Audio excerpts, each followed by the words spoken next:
Nou, hier hebben we waar iedereen het bij u het over had. Dus het zwembad.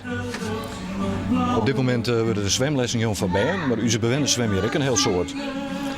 En dat is eigenlijk wel aardig. En de onze bewoners het er al hier over. Die het net over appartementen en al dat soort saaie dingen. Maar die het erover dat zij in een zorginstelling waaien van waar ze zwemmen kennen. En ik bedoel, waar is dat nog? En zij is er meer te zien voor de haast toeristen bezikkers joert. Een verloskundepraktijk, fysiotherapie en bennenopvang. En natuurlijk de nieuwe appartementen voor de bewoners. Van jong en oud in Akrum is Leppenheim nou het moetingsplak. Onze filosofie is dat mensen komen hier van zorg. Maar wat eigenlijk wichtiger is dat ze hier een mooi leven herkennen. En dat je die zorg net afsluiten maakt van de minskip. En dat de minskip hier komen maakt en dat onze mensen die waar hier nog wat te genieten hebben. Dat is eigenlijk de filosofie. In Leppenheim wij je 200 ouderen. Het centrum is populair, de wachtlijst is lang.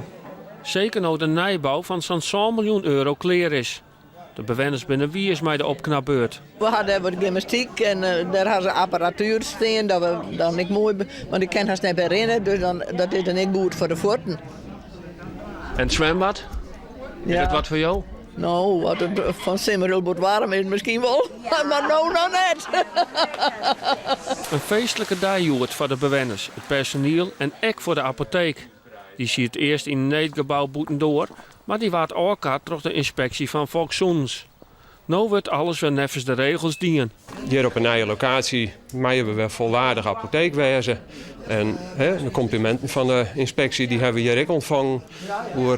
Hoe mooi het al hier worden is. Dus ja, dat is wel hier. Daar ben we het hier gebleven mee.